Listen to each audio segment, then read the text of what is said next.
I'm dying to ask you about Jasmine Crockett. Oh boy. She seems like a nightmare. She's delightful. What's that like to work against her? So she serves on oversight committee with me, and she's on my Doge subcommittee. Great. Yeah. I'll tell you, one of the funny things was we were having a committee hearing on oversight, and it was really late at night.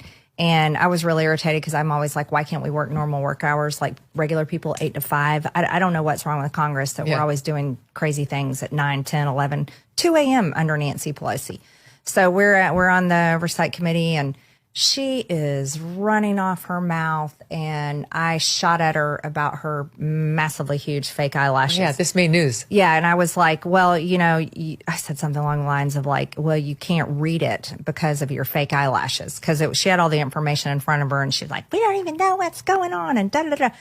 And, oh my gosh, total explosion. But she insulted you too. She said something about a butch body. Yeah. She's nasty too. Admit it. When a sitting member of Congress shrugs at the hard reality of farm work and implies you're not signing up for it, so immigrants will, people don't just debate policy. They hear a hierarchy of labor and the internet goes DEFCON 1. Yes, that viral clip of Representative Jasmine Crockett is real. The one where she tells a crowd that Americans aren't exactly lining up to plow fields. And yes, the backlash was swift, supercharged by a separate resurfaced moment where she took a shot at Representative. That's what she does. She puts out this video of her acting in a certain way, and that's how she fundraises. Mm-hmm. We actually did a bit of a deep dive on her after my old colleague from Fox News, Todd Starnes, posted something on X not long ago, Walter. He posted the following. Jasmine Crockett wants you to think she's from the hood, that she grew up on the streets. The exact opposite is true. She attended an exclusive day school where tuition is nearly $35,000 a year. She also attended Rhodes College, a private school where tuition is nearly $55,000 a year. She's cosplaying a gangsta. So we looked up her background. She was born in St. Louis. She's 43. Her dad was a Baptist pastor and a teacher. Her mother worked in a post office. She graduated from Mary Institute in St. Louis Country Day School, one of the most expensive private schools in the city. Indeed, the current tuition, $35,000. Byron Donalds over his interracial marriage. That's the core event. That's what blew this into a firestorm. And that's why, within hours, Greg Gutfeld and Megyn Kelly came barreling in with televised precision strikes. Gutfeld with the dry ice one-liners, Kelly with the binder of receipts, turning a messy talking point into a case study in what happens when branding collides with governing on live TV. Here's why this matters right now. Immigration is not a metaphor. It's policy with paychecks attached. Agriculture isn't a punchline. Jasmine Crockett's got another hot take. No blacks and whites on a wedding cake. The Democrats' new chosen one, Jasmine Crockett, is in the news again for an old clip where she attacked Florida Rep. Byron Donalds for marrying a white woman. Roll it, Bertha. The fact that you sitting around talking about life was better under Jim Crow, is this because you don't understand history? Or literally it's because you married a white woman and so you think that whitewashed you? That's not very woke, is it? It's a supply chain. And political performance isn't neutral. It either persuades a country or polarizes it. If you misread the room on any one of those, your message doesn't just miss, it ricochets.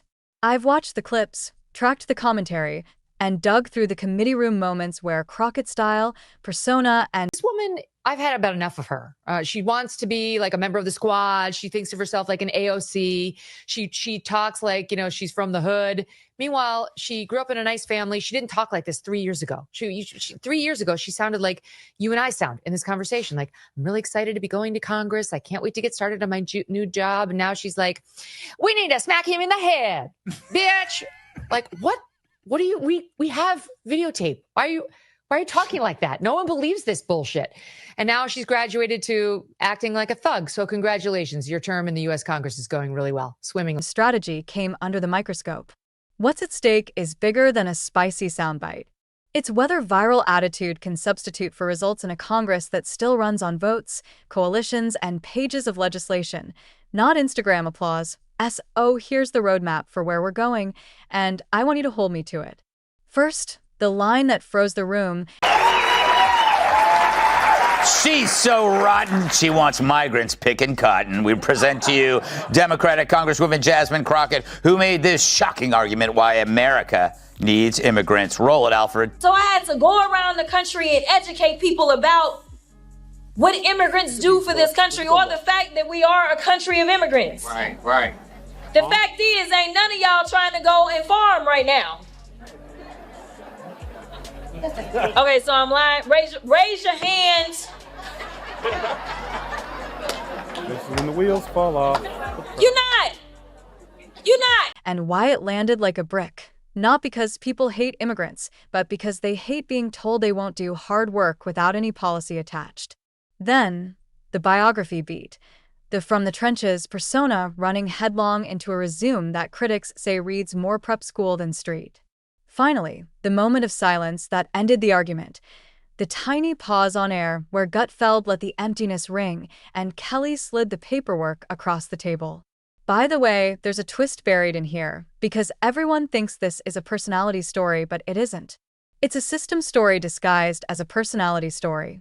Keep listening and I'll prove it. Let's click confirm what brought you here. You saw the clip. You shared it. Speaking of leftist hypocrisy and cluelessness, Jasmine Crockett is a rising star amongst the far-left progressives in this country.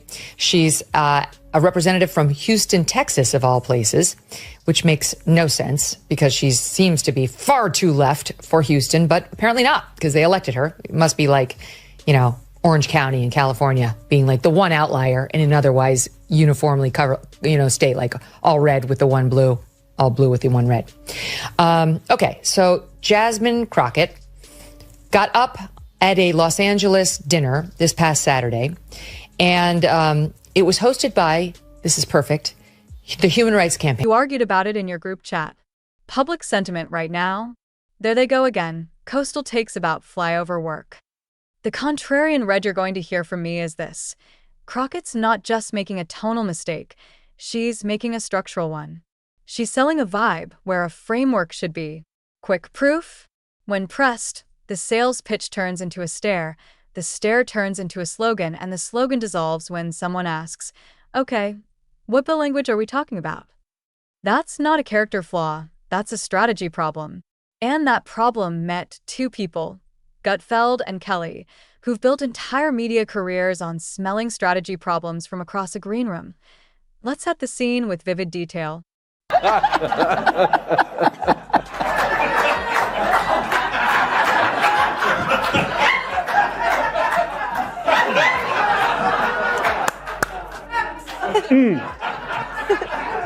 Like this makes me wish my mom made different father choices.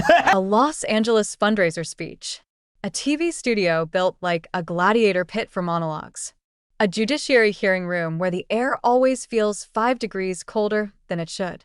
Crockett walks into each of these places with the same posture, high-gloss confidence, the cadence calibrated for clips, the facial expressions ready for that 10-second loop that plays well on TikTok. Visually, it's compelling, cinematic even. You can almost hear the snare drum. And then the sentence drops. America. So this is funny. Jasmine Crockett sits on the Judiciary Committee, and about a month ago, Walter, I testified. Yes, we saw this. Yeah, and the hearings, the full committee hearings, are quite long. You can be there for over 4 hours. So, and they let the most junior members ask questions last. So I had to sit for quite a long time. And then at the very end, Jasmine Crockett, who I had never heard before, suddenly started screaming at me and Michael Schellenberger. And when you're a witness in Congress, you have to pay attention to what everybody says, because you never know when you're going to be asked an actual question and allowed to, maybe even allowed to speak. But I could not understand what she was saying. She was moving from one thing to another, and she was doing all that code switching stuff with the y'alls and y'all eyeing on this and everything. Americans don't want to do the farm work. Cue the gasp. Because the expectation all politics is local collides with the reality that millions of Americans, many in agriculture, pride themselves on exactly that grind. And here's your first mini cliffhanger. If she had followed that line with a concrete, humane labor plan, seasonal visas, wage floors, mechanization incentives, anti-exploitation enforcement, this story would be different. But she didn't. And that's where the oxygen got sucked out of the room. Application right now, in real time, that single framing, you won't do it, immigrants will. Car with people of color? I do. Yeah. My box car does not know race, does not know gender. It is a welcome space That is so where only beautiful. deodorant is not welcome. I like this Jasmine Crockett lady, right? It's a great name, isn't it, for a villain? Yeah. And Crockett is the whitest last name you could ever have. I just want to throw that out there. Sonny Crockett, Miami Vice. Yes. It's like the whole thing is like, because I've seen her, she's very well spoken, and then she gets on certain programs and lets it. So maybe this whole thing is like a Netflix documentary, like a new spin on Dr. Jekyll and Mrs. Hyde. Turns policy into posture. It levels a side eye at the public rather than a blueprint at the problem. So when the clip hits the airwaves, Gutfeld doesn't meet it with a yelling match. He meets it with a smirk and a straight razor. He makes the point without breaking a sweat. If your argument is a vibe, it dies the second someone asks for math. Then Kelly steps. Okay, Matt, that was 3 years ago. The ones of her just sounding like a normal person talking. 3 years, not like that was 20 years, but then she moved to Mississippi for all that time. That was 3 years ago. She sounded like a totally normal person. It's only now she's got her accent and she's going to kick everybody's ass. It's such an affectation. In, and her move is different. She builds the ledger. She names the dates. She references prior testimony. She brings up the hearing where Crockett, by Kelly's account, dialed the rhetoric to 11 and scattered across topics as if volume could substitute for structure. Kelly's vibe is the principal entering the cafeteria. No megaphone needed. The room just hushes. And here's a callback. Remember that system story tease? This is it. In a system obsessed with optics, the only counter is paperwork. Paperwork wins. We don't hate you. We don't care enough about you to hate you. We just see that you're a fool. You make a fool out of yourself virtually every day. That's why we talk about you. We're laughing at you. We're making a mockery of you. You're making a mockery of yourself. It's not hatred. You really should learn to distinguish between those two different emotions because you're receiving one in droves. And it's not hatred. You can act, like you're Beyonce all you want. You're not. And just like her, you can play the victim when you're not. But you're going to have your hands full with people laughing at you because you behave so foolishly. And the fact that you're a diva bitch behind the scenes, so much worse. You're not even beloved by your staff. Like, you alienate everyone. The people who know you best don't like you. The people who are just glancing at what you're putting out there publicly don't like you. So who likes you? It has nothing to do with your skin color either. There was a Republican star named Mia Love, who happened to be a black woman, who rose in the halls of power in Congress. Unfortunately, we lost her last year to cancer. But Mia Love didn't attract this kind of negative attention. So if it were just your skin color, that would have happened to her too. But it didn't. Why did? Because it doesn't care how you feel. It just sits there waiting. Now the biographical beat. Critics dug in fast. Prep school tuition numbers floating around, a private college price tag, parents with steady jobs, pastor teacher father, postal worker mother, and a birth certificate in St. Louis, age 43. The charge is not you had resources, because no serious person thinks a stable home is a crime.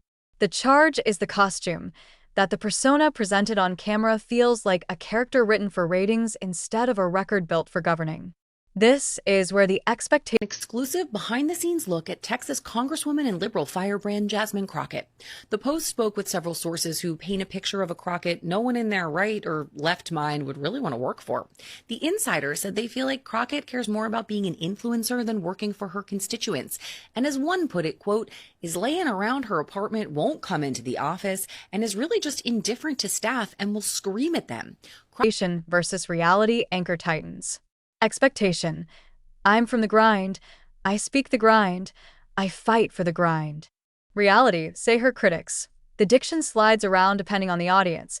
The quotes feel rehearsed. The heat rises when the lens is live. And this is the crucial part. When the lights are bright, the specifics fade. Is code switching real? Absolutely. People adjust tone and tempo everywhere from boardrooms to barbershops. But authenticity doesn't mean transforming into a different person. It means your facts travel with you across rooms. When your facts stay put and only your volume moves, audiences notice. And once they notice, they don't unnotice. Let's sharpen the frame. Theater versus throughput. That's the tension. Crockett's critics say she's mastered the frame, how to stand, where to pause, when to throw the eyebrows skyward like a mic drop, without mastering the throughput. The grinding, boring, invisible work of taking a sentence and turning it into text that survives committee markup. That's not glamorous. It also happens to be the job. And if you want to understand why the Americans Won't Farm line detonated, it's because it sounded like a thesis statement begging for footnotes that never arrived. That gap, expectation, this will sound brave, reality. Where's the bill? Is the entire plot of the week. Now the powerhouse segment, the one you came for. Gutfeld doesn't shout, he pairs. He strips the argument to its chassis. He doesn't need a knockout joke, he needs dead air. So he lets the clip play, lifts an eyebrow, and leaves the floor open. Silence becomes an X-ray. On cue, what's missing shows up in high relief. Data, definitions, deliverables. And then Kelly. She doesn't roast. She audits. She references the hearing where, by her telling, Crockett scattered her fire at multiple targets and abandoned a clean line of inquiry. Kelly's critique is surgical. If you want to call yourself a fighter, prove you can land a point under oath on the record without drifting into theater school. And right then comes the moment. The 2-second blink where Crockett's fierce stare, the one that can dominate a still photograph, sits against a question that requires text. You can meme a glare. You cannot pass it. Hold that thought while we weave in the other clip that threw gasoline on the week, the shot at Byron Donalds' marriage. In 2024, nobody sane wants to be on camera suggesting that choosing a spouse somehow absolves or condemns you politically. People marry for love. Period. The expectation, you can aim at his policies. That's fair game. The reality, aiming at his wife supercharges every other doubt about your judgment. It hands your opposition a clean story. See? It's performance, not persuasion. Add that to the immigration line, and you've built your own straw for the media to stir. And you know what comes next? Another Gutfeld quip, another Kelly ledger. One adds sting. The other adds stakes. Let's zoom out to the system one more time. Why do these things keep happening? Because modern politics rewards theatrical tension more instantly than legislative wins. It's faster to harvest outrage than to harvest votes. If you can turn a glare into 1 million views, the dopamine hits now. The farm labor law fix hits in 18 months, if ever. Crockett's brand thrives on aesthetic defiance, the well-timed pause, the rhetorical roundhouse, the posture of permanent pushback.